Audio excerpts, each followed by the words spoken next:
कांग्रेस विधायक दल के उपनेता आफ्ताब अहमद हमारे साथ मौजूद हैं। बजट पेश किया गया, क्या प्रतिक्रिया देखते हैं सर? किस तरह का बजट देखते हैं जो पेश किया गया? लगता है कि जनता के हित में ये बजट साबित होगा? मैं नहीं समझता कि कोई इस तरीके का जो विजनरी होना चाहिए। हरियाणा एक विकासशील प्रदेश है, उसमें किसान के लिए जिनका कहते हैं 2022 तक हम आय दुगनी कर देंगे, कोई ऐसा नीति, कोई ऐसा कार्यक्रम या कोई ऐसा प्रोग्राम नहीं दिखा जिससे किसानों को भलाई के लिए बजट हो।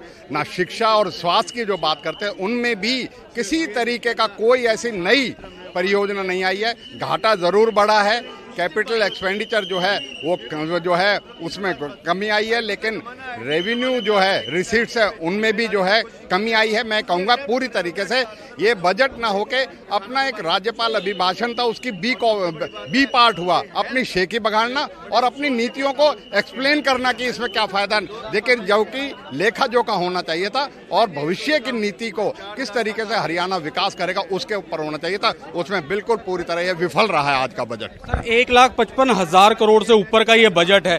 शिक्षा को लेकर भी बजट बढ़ाया गया, दावा किया, स्वास्थ्य को लेकर भी जो आंकड़े दिखाए गए हैं वो बढ़ाया गया, तो आप इससे क्यों संतुष्ट नहीं नजर? नहीं, मैं कह रहा हूँ नंबर्स के हिसाब से तो बढ़ाया गया, लेकिन कोई नीति, कोई प्रोग्राम या कोई कार्यक्रम या कोई नई चीज लेके आते जब कहते कि उसके लिए बढ़ाया गया। ये तो हर एक चीज है, बढ़ता तो रहेगा ही, बजट तो बढ़ता ही रहेगा, स्वाभाविक है, आप समझ सकते हो। 1,55,000 कर्जा भी बढ़ाई है, रेवेन्यू जो है एक्सपेंडिचर उसमें देखे तो वो भी बढ़ाई है, लेकिन उसमें कैपिटल जो है स्टेट जिससे इंफ्रास्ट्रक्चर बिल्टअप होता है उसके लिए कोई ऐसा बढ़ा नहीं है। उसमें खर्चे में कटौती आई है, जबकि एक्सपेंडिचर जो है वही जो तनख्वाह देने में, पेंशन देने में और रख रखाव करने में और उसी में ज्यादा करा गया। तो मैं ये मानूंगा इसीलिए ये हरियाणा वासियों को निराश करता है। सर कहा यह जाता है सत्ता पक्ष की ओर से कि विपक्ष हमेशा आलोचना ही करता है बजट की, तो ऐसा इसमें क्या सच्चाई है कि आलोचना सिर्फ इसलिए की जाती है कि सरकार द्वारा आप विपक्ष में और सरकार द्वारा बजट पेश किया? नहीं, मैं जो कह रहा हूँ ये जो कहते थे उन्हीं के अनुरूप मैं कह रहा हूँ कि जैसे कहा 2022 का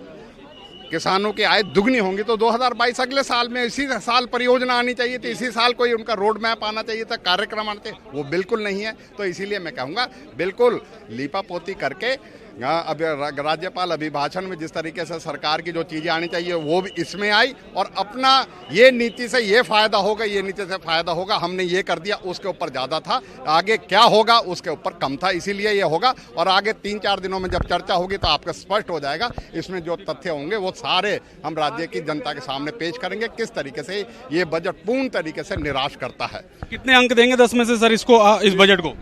अंक देने के लायक है ही नहीं बजट। शुक्रिया।